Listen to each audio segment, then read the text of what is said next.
Welcome to NPR. This is NPR.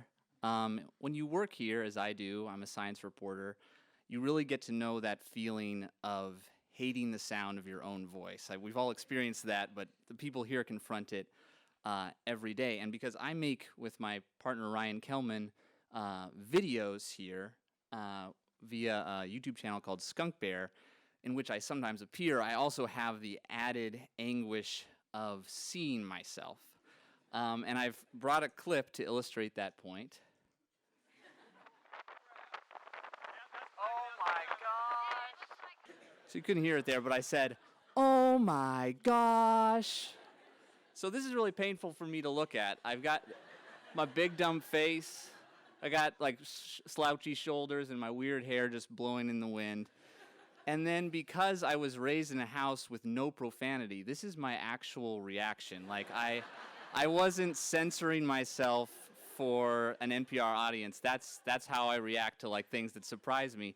Look at the guy in the back. He's drinking a beer. He's so cool. And then that's me in the front. So, as they say in detective novels, I'm sure you're all wondering why I gathered you here today. And we're going to get to the bottom of a mystery, the mystery of how I ended up on this end of the camera. And also, we're going to sort of learn how I use mystery in my work now. It all started for me, as many things do in childhood. I didn't really like coloring books, but my parents would get me these books that looked like this. And so the caption says, Roger waves as he passes on the merry-go-round. What's he riding on? And then I would draw something like this. And I would make up stories about the things I drew, like what is Roger and this cow pig going to get up to? And that was fun. I could figure it out by myself. Then fast forward to high school, I got a summer job working in a lab that studied snakes, specifically how snakes communicate using pheromones. And it was my job to go out to this abandoned military base near my hometown that was now completely overgrown. So you'd walk around and you'd see an occasional chimney or a runway. And there were also a lot of corrugated roofing tins just sort of spread throughout this wilderness area. It was my job, and I should say, the sun in the morning would warm up these tins so they were warmer than the surrounding ground. And that meant that anything that was cold-blooded would crawl up under there and get recharged. And my job was to go out, flip over the tin, and grab whatever was under there. And sometimes it would be it'd be empty. There'd be nothing down there. Sometimes it would be a gopher snake or an alligator lizard, and those would bite you, but they weren't poisonous. They just run off after that. There was always a slight chance there would be a rattlesnake. Just a very small chance. Never happened to me, but it was always there in the back of my mind. But if I was able to grab some garter snakes, I would shove them in a pillowcase and bring them back to the lab. We were very kind to them. They got all the fish and worms they could eat. As I started to do this, you start to notice that, sometimes there's one garter snake under there, sometimes there's a group of snakes. And if you did this enough times, you started noticing that when it was one snake, it was just a normal snake. When it was a group of snakes, they were usually pregnant. And I should, as an aside, say that a lot of snakes, they give birth to, or they lay eggs, but garter snakes actually have live young, and you can feel, if you run your thumb down their stomachs, you can feel the embryos, like a bunch of pregnant bellies, like the beads in a necklace. So I started to notice, wow, there's a lot of pregnant snakes, and they're all under these tins together. And my boss said, well, you should do an experiment to figure out if that's what's happening. So I brought a few of these snakes back to the lab, and I set up a trial, and I won't go into that, but it was basically to determine this question: do pregnant ladies like to hang out together? And there were already some signs that I wasn't cut out for scientific work, because you name all of your subjects, or you don't name them, you label them with letters. So I had 9 snakes, I labeled them A through I to sort of maintain that objective distance. But after the first week, I was calling them Abigail, Beatrice, Clara, Diana, Evelyn, Frances, Gertrude, Hester, and Irene. And when I closed up the lab, I would sing that song, the Irene, good night, that one. I was very popular in high school. Um, so long story short, we figured out that pregnant garter snakes do choose to hang out in places where they can smell other pregnant garter snakes. And the next question, obviously, is why? But at that point, someone stuck their head into the snake lab and said, Adam, you've got to go to college now. You have to leave. So I went to college, and I studied these mussels. I studied mussel beds and sort of the physics involved there in undergrad. And then graduate school, I studied this. It's too small to see, but that's actually a gene called AGR2. It's involved in pancreatic cancer. And then, my college days were over, and it sort of dawned on me that I didn't want to do science for the rest of my life. I wanted to tell stories about science, but I didn't know how to do that at all. So when you don't know how to do something, it's always a good idea to consult the people who do know. And so I took a look at the most successful storytellers of all time, and we're talking about based on copies distributed. So best-selling authors, best-selling storytellers.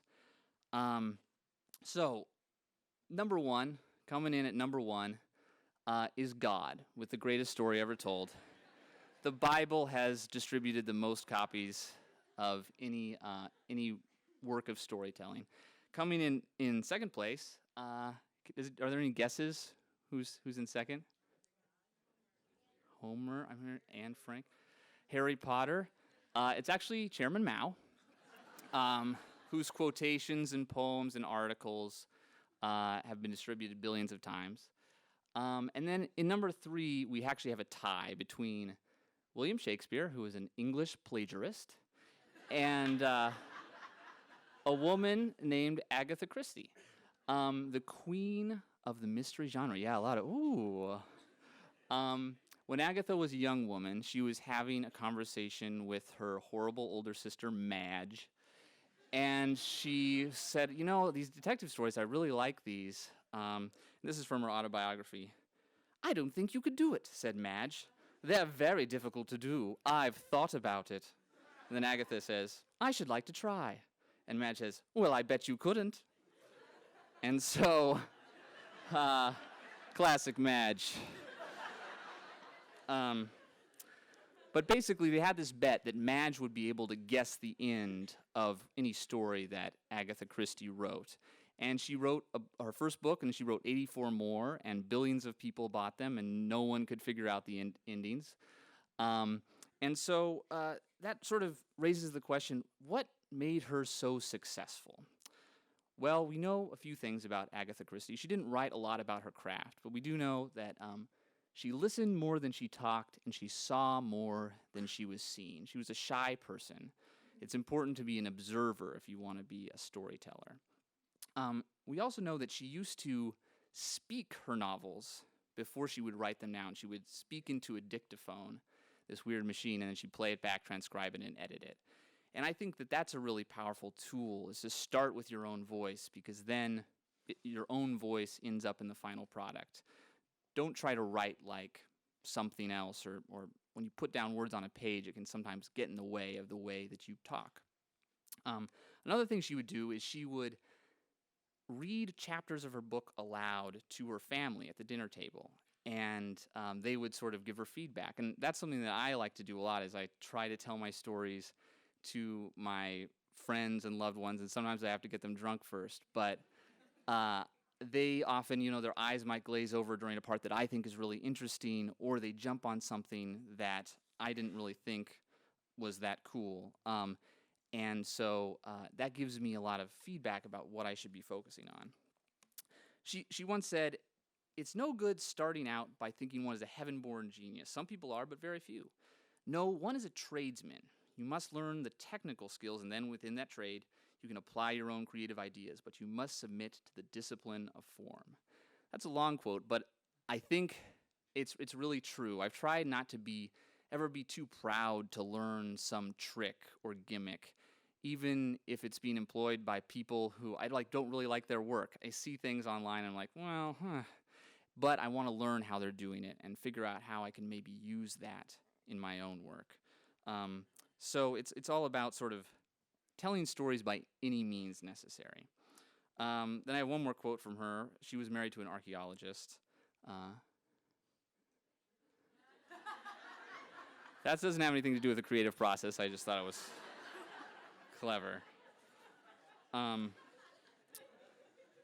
So finally, one thing we know about Agatha Christie is she sort of followed a formula in some ways. She had different pieces that were in most of her detective novels. And one of the first things that she would have in these novels was she'd introduce a cast of characters. Sometimes it would be a group of upper-class English people at a country estate. Sometimes it would be a group of upper-class English people at a seaside estate. Sometimes it would be a group of upper-class English people on a train between their estates. And so you'd have a couple chapters sort of as the book warmed up to get to know these people. And so at this point, I'd just like to share a story I was working on a couple years ago, and I started with the characters. Hey, this weird thing is actually a piece of prime real estate. With just a few modifications, it will become a nice summer home for this couple and their children. These are purple martins.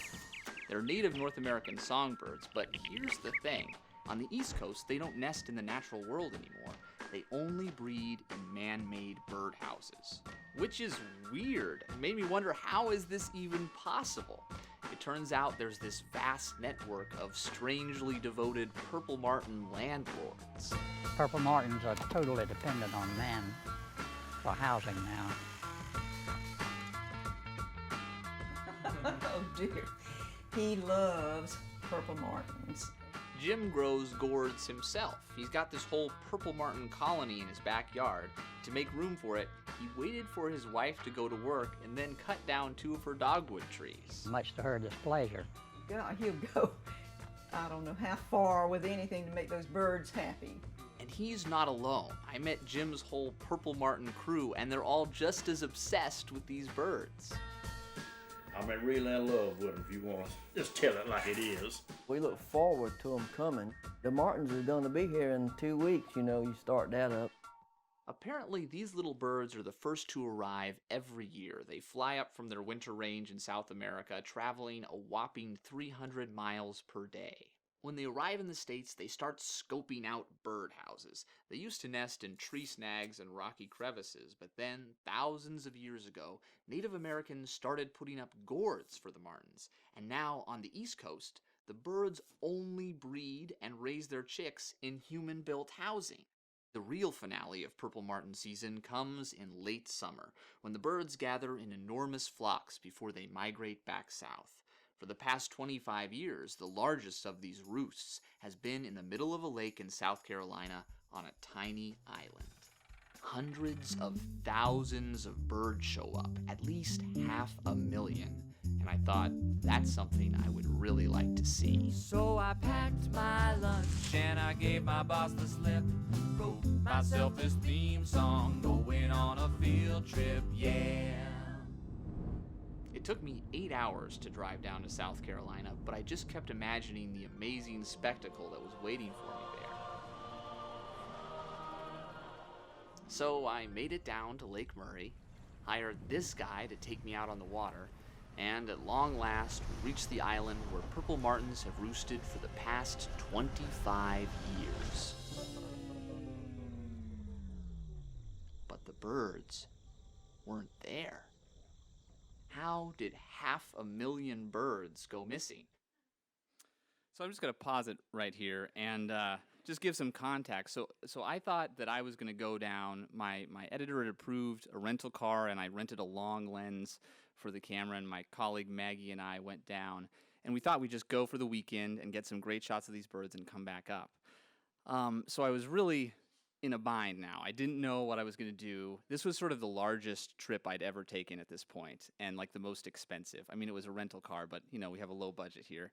And I also I had just broken up with my girlfriend of 3.5 years, which sort of makes you sort of wonder about your identity a little bit. I wasn't sure how to do this. I'd never done anything like this before where I was sort of hosting a story, where I was a character in the story. I had been trying to, emulate my colleagues here at NPR who are so talented, and I wasn't quite measuring up. I didn't know what I was doing. I really needed a win, and then I came down here, and there were no birds. But I did have one thing. I had this second element of an Agatha Christie story, which is a puzzle. There's some mystery to be solved.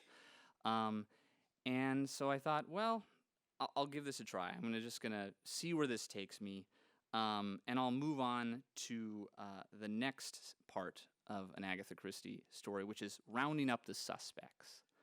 And I saw where that went. How did 500,000 birds go missing? And was foul play involved?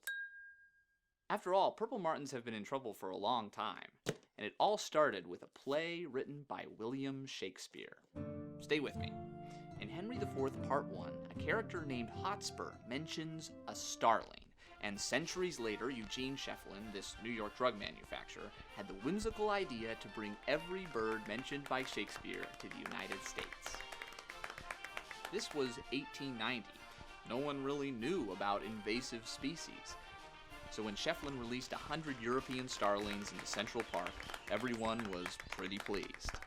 In the last century, though, those 100 birds have turned into an army of 200 million, and they are the worst. They're bullies. They'll violently compete for those natural cavities where purple martins used to nest, so even if the martins wanted to return to nature, they couldn't. And they'll even invade martin houses, pecking eggs with their sharp beaks, smothering babies, and killing adults. And there are other predators to worry about, too. Owls, Snake, hawks, raccoon. And another invasive species, the European house sparrow. So purple martins have come to rely on their human landlords to protect them. The landlords have cages to keep away owls, electrified poles to keep away snakes, traps to catch starlings. But was all that working? When 500,000 birds failed to show up at Lake Murray, it got me worried. Had the predators killed them off, or had they just relocated? I really wanted to find them, or at least figure out what happened, so I asked Julie for help. So this comes the next part, part 4, the clues. We turned to weather radar for clues, and there they were. The birds were still in South Carolina. Let's see, that's huge. Those expanding rings are purple martins. Their flocks are so dense they show up on radar when they leave their roosts in the morning. Yeah, We need to go there. The radar images weren't too precise, but it looked like the martins might have relocated up to Lake Monticello, where I might finally get to see a roost. I already see one island that looks hopeful, but I think there's like a couple different little islands out here. I wouldn't think it's that one. If anyone, is this one. And it looks like, is there a tent on the beach? I see people, they're sitting in their chairs. They'll probably go, purple what? I probably think it's a street drug. Looking for purple martin. You heard of it? You heard of it? Have y'all seen the purple martins out here? They're somewhere on this lake. But there's a bunch of small little birds. You didn't see them last night? The birds tend to gather before sunset, so we expected to start seeing the early arrivals any minute. Here, birdie, birdie, birdie, birdie.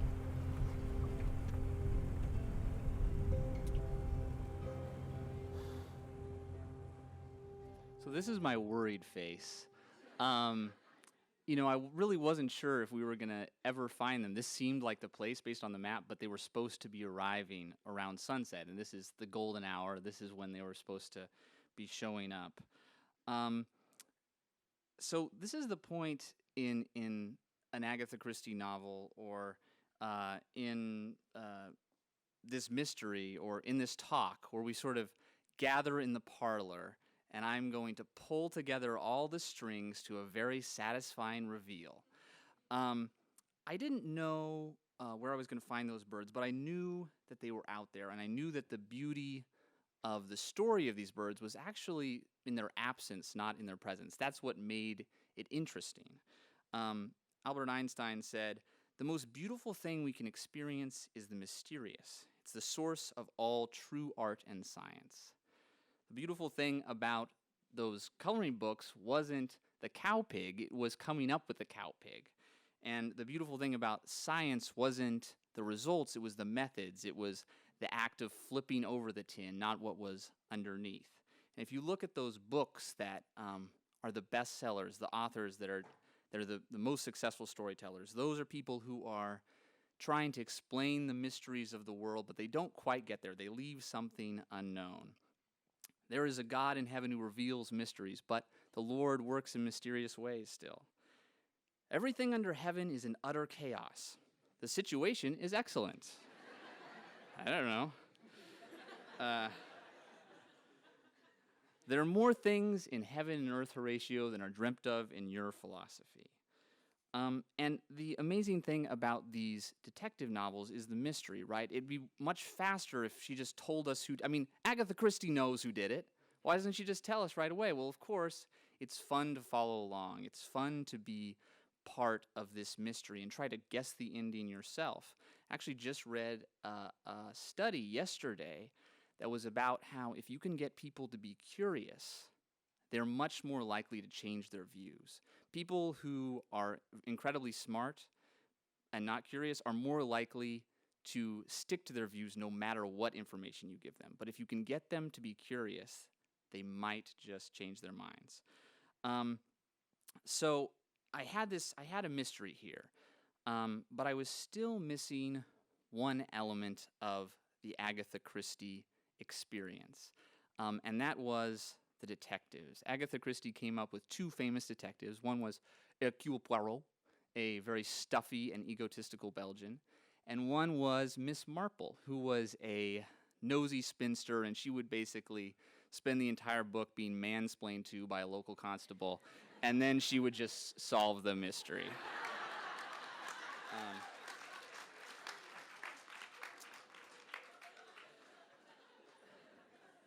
And, you know, when you're reading these books, you're not really rooting for the characters, because any of them could be a murderer. You know, you're rooting for the detectives because they're basically you, side by side. You're trying to figure things out. You're going along with them. And what my story needed, I realized slowly, was this detective character. And my editors and Maggie convinced me that that should be me. And I really didn't want to do that because of Exhibit A. But I remembered, you know, I've got to be a tradesman. I've got to try any trick that I can. And if I'm going to be the window into this story for people, I'm really going to make it my story. I'm going to have things falling from the ceiling and like dumb little songs and lots of drawings. And that was scary to do. That was a scary thing. But I think the reason that I'm sharing this story, because this was a real turning point for me in the way that I work. And it revealed to me that I was a huge tool. And by that I mean my personality could be used, my flawed, you know, this whole thing that I am could be used to make these mysteries more accessible. So that's why I published this. That's the solution to that mystery. That's why I published this video with this painful clip in it. So let's see how it ends. I see nothing. I see a couple. That one looks like it's moving like a purple martin That to looks me. like a purple martin. And they are going that way. All right, I'm starting to see more. Look over those trees, Julie. But if you look out here, I mean, not just over the water, but they're all up in there, and we'll just have to see where they go. If we wanted to find the roost, we needed to get there before dark. Your dream might come true, Adam. Well, we'll see.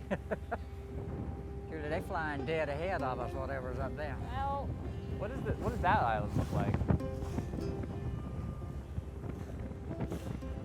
oh my God. Is it there? Go that way. Oh my God.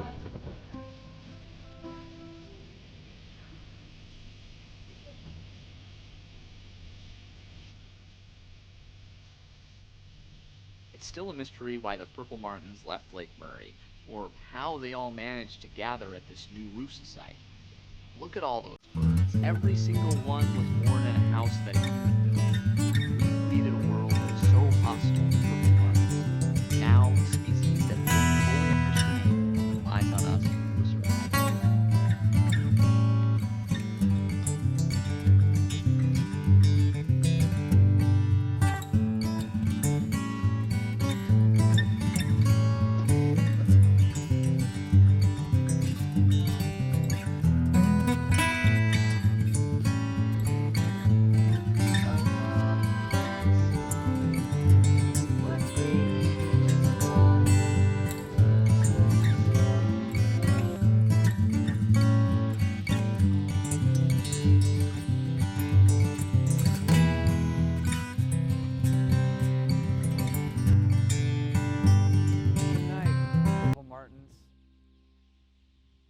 That's it. I think we have time for questions now. Is that how it works?